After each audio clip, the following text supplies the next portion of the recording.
Sigamos adelante.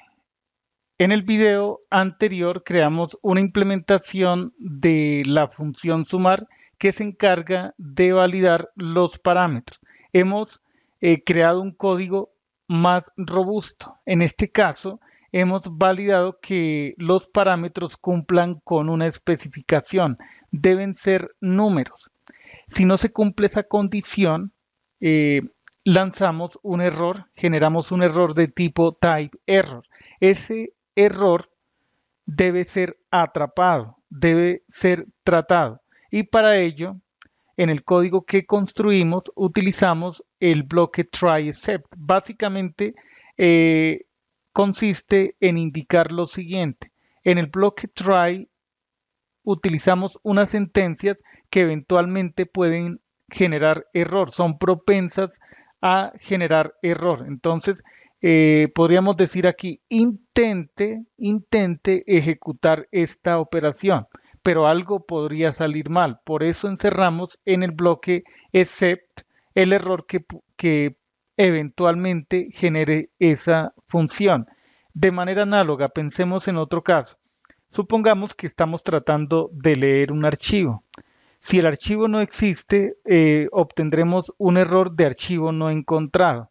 Como esa operación es propensa a generar errores, la vamos a encerrar en un bloque try except para evitar que el programa termine de forma abrupta, de forma anormal. Entonces, eso ayuda a crear aplicaciones, código más robusto, tolerante a fallas.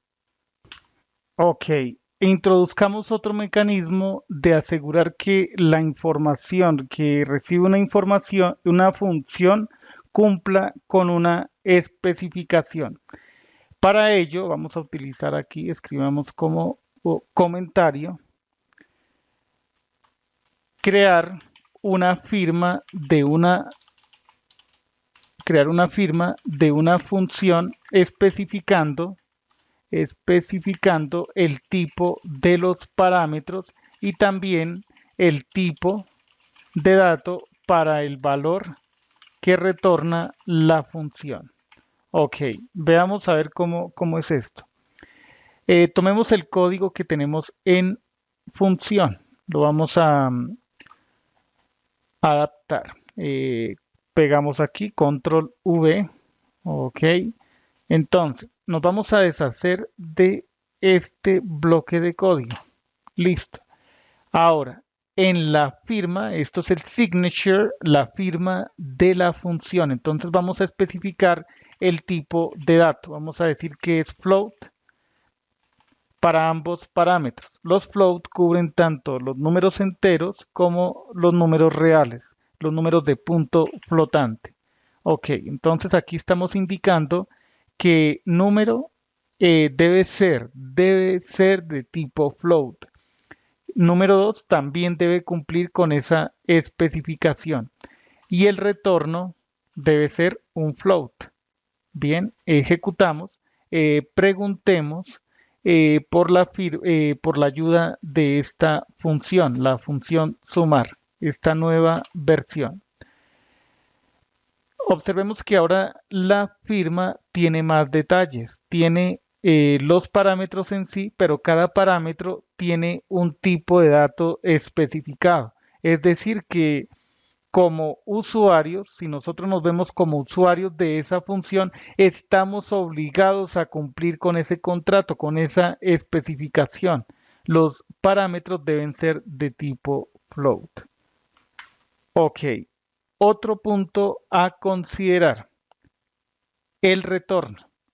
Esta flecha indica que la función retorna algo. Ese algo es un valor, debe ser un valor de tipo float. Bien, entonces ahí ya tenemos la especificación de esta función sumar.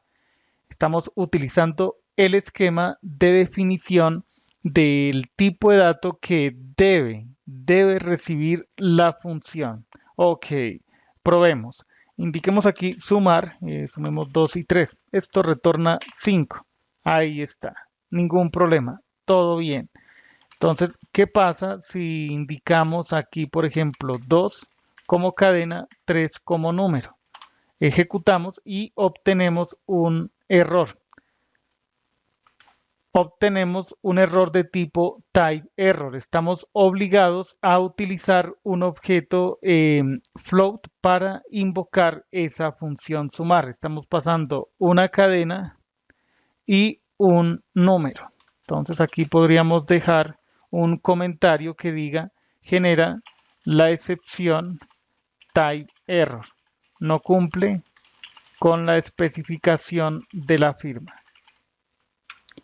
Ok, y lo mismo ocurre, copiemos esto, pegamos aquí, dejemos este argumento como número, el segundo como cadena.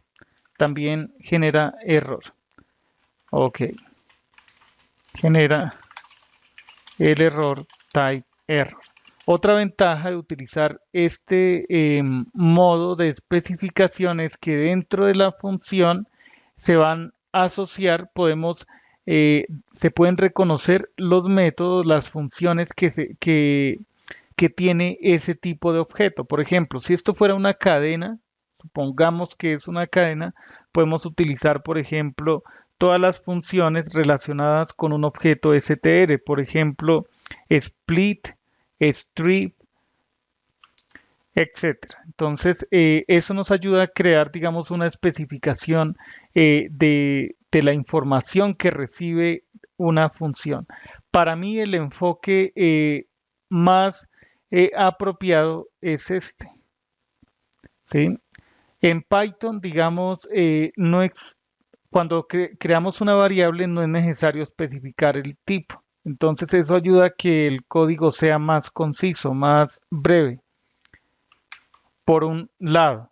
Y además facilita, digamos, reutilizar esa variable asignando diferentes valores de, de una clase distinta. Por ejemplo, en un principio la clase puede ser string, el valor puede ser string, luego puede ser float, luego puede ser una lista.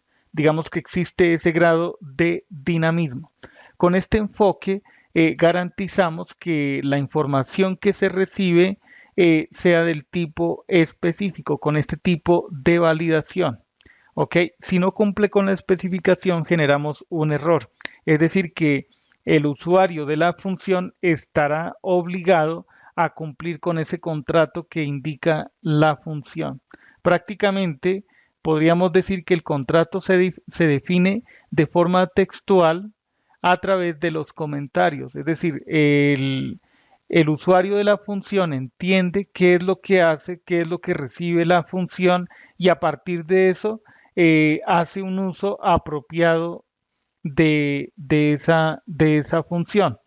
Ok, entonces esto nos ayuda un montón a informar acerca de las operaciones, de los tipos de datos que recibe una función.